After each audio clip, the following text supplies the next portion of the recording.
What's up mga kababong? Welcome to Caspar Roofing Channel. I'm Paul Castillo and for today's video, nandito tayo ngayon sa ating project sa Quezon City na kung saan sinisimulan natin yung ating re-roofing project. Pero bago yan, shoutout nga pala kay Dr. Teresa Pangan at kay Sir Oliver Pangan. Maraming salamat sa inyong tiwala sa Caspar. Pero bago yan, syempre, please don't forget to like and subscribe because it's time to re-roof. So yun, simulan na natin yung ating re-roofing project. We're almost done. Tapos na tayo ng outside gutter at saka inside gutter. Yun nga lang, meron tayong kulang dito ang fascia board kasi dapat ang pag-install ng fascia board ay dapat mauuna yung fascia board bago yung gutter.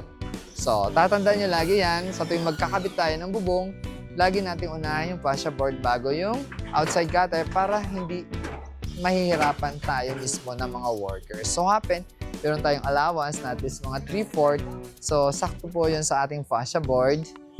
So, saksok lang natin yung fascia board natin. Yun nga lang yung pag-tick screw ng fascia board papunta dun sa framing ay dun tayo mahihirapan. Kasi as much as possible, bawal mag-tick screw sa gutter. Dahil nagkakaroon ng butas yun at nagiging source ng leak yun. So, tatandaan nyo yan. Di ba? So, that is expensive. Ito, lagyan ng flashing. Ha? Ito. Kasi tutulo dito yan eh. Tingnan mo. So, ito kasi, kung i-grind mo lang dyan, tutulo yan. Diba? So, kailangan, meron siyang counter flashing dito. Papunta rito, tapos lagyan ng plain sheet o kaya sidings na yero. Kasi tingnan mo, may mga crack na yung wall niya eh. Sa kapitbahay to eh. Pero, gagawin naman natin, pasalamat ka dapat sila kay Sir eh, dahil yung crack ng wall nila. Sir, paliwanag mo na lang ha. Kasi yung crack ng wall nila, sa kanila din mag-absorb ng tubig yan. Kaya dapat malagyan to ng plain sheet or i-cladding natin na yero. Tapos ito, Carlo, lalagyan to ng flashing. Huwag mo kalimutan. Isuot nyo na lang. Pero kung mas gusto ko yero, kung may yero tayo eh. Para hindi kulubot-kulubot. Pag may sosobra tayong yero, tingnan nyo dyan kung may sosobra tayo. Alam ko may sobrang isang pirasong yero dito eh. Okay lang. Sige, pa-extend tayo. Pati yung yero. Yung yero kung okay pa naman. Oo. Yung gutter dapat ma-extend. Kasi may downspout na rin doon sa bayaw. Bayaw ko, tatlo kasi ito eh. Sa amin ito eh. Inlo ko, tapos Oo yung nga. bayaw ko yung isa eh. Hindi na kayo pinaglayo-layo. Ang isang design ko eh, kaya lang iba-ibang gusto.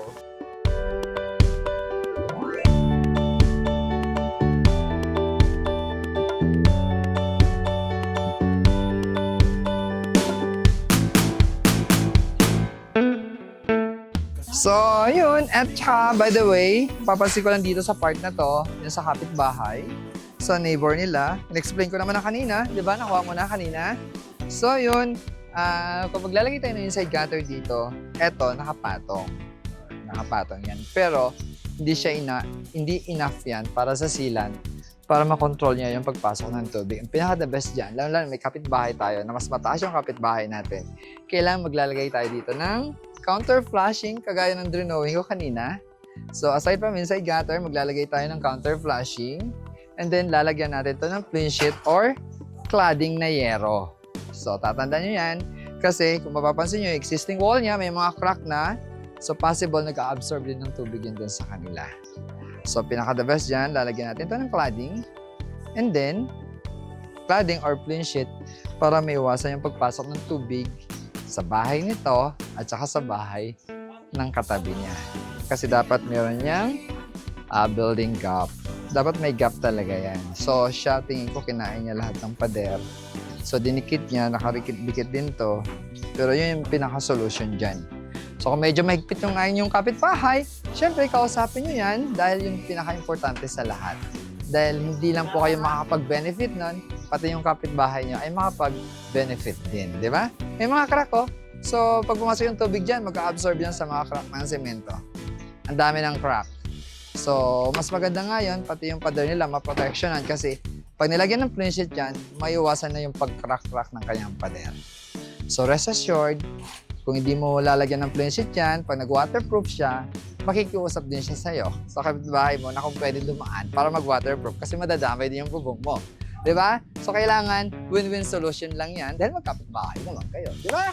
So, yun lang. Ano ba? And gagawin pala natin dito, maglalagay pa tayo dito ng spandrel. Spandrel or ceiling apes para maayos yan. And looking forward na maayos ang project na to. By the way, meron konti kaming kapos doon kasi merong irregular yung size ng bubong ni Sir. Pero mag-overlap tayo ng 1 meter para may iwasan yung tulo. And then, ano pa ba? Konti lang yung ano niya. So, mga 1 meter. Pero rest assured, pag nagdugtong tayo, dapat parlins to parlins para may iwasan yung tulo. At dapat dun palagi yan sa may gutter line, sa may laylayan. Hindi pwede dito yan sa may ridge line. Diba? Kung medyo masikip, malapad, pwede naman yun. Lalaparan lang natin yung ating ridge roll. Diba? So, pero mas better na dun sa laylayan ng gutter yung ano. Kasi kailangan din yun para sa maintenance ng ating bubong. So, yun. Insulation na ginamit natin dito, SPA foam na double-sided. Pure foil yan, hindi siya aluminized kasi kung aluminized siya, makikita mo yung katulad nun. Tinan mo, wala lang tirang insulation. So, yan yung problema sa mga PE foam, lalo na pag aluminized. So, kailangan gamitin natin ay pure foil insulation. Kasi yung foil, hindi yan humihiwalay doon sa foam. So, yun. Ano ba?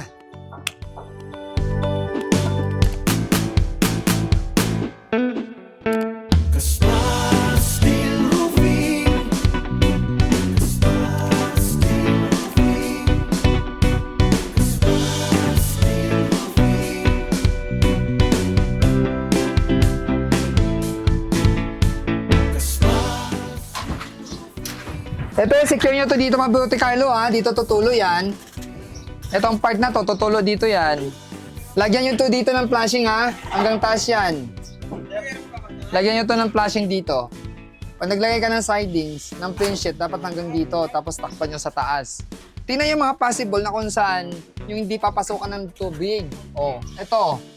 Dito, nag-waterproof ka, pero papasok yung tubig dyan. Kaya dapat, pag naglagay ka ng plain sheet dito, dito, i-secure mo yung ditong part na to. Nakuha mo? Ito ha, hindi to nakagrind sa wall. So, kailangan maglagay ka muna ng sealant, structural, ay paggamit mo. Structural, tapos kung pwede tapalan ng semento, tapalan to ng semento. May sobra tayong yero ito. Yung sobra na pinag-ano dyan, pwede to palitan nyo na rin to, ha? So, yun. Ano ba? So yun, dyan na nagtatapos yung video nito at maraming salamat sa inyong pagsama. Abangan nyo yung transformation ng bahay na to kasi pupunta natin to after completion ang status ng ating project. So, rest assured, yung bahay na to ay magiging zero leak. So yun. Anyway, so yung mga problema dyan sa ipin, tinan mo yung ipti ko. If you want your teeth shine and clear and white, bisitahin nyo lang po ang clinic ni Dr. Teresa Pangan dyan sa may Nova Mall sa Nova Liches. So yan, maraming salamat po sa inyong tiwala. Ma'am Teresa at saka Sir Oliver. So all about roofing, please visit www.casparroofing.ph or Caspar Steel Roofing Incorporated in our Facebook page. And remember, if you want good product, good price, and good service, all you have to do is roof the roof.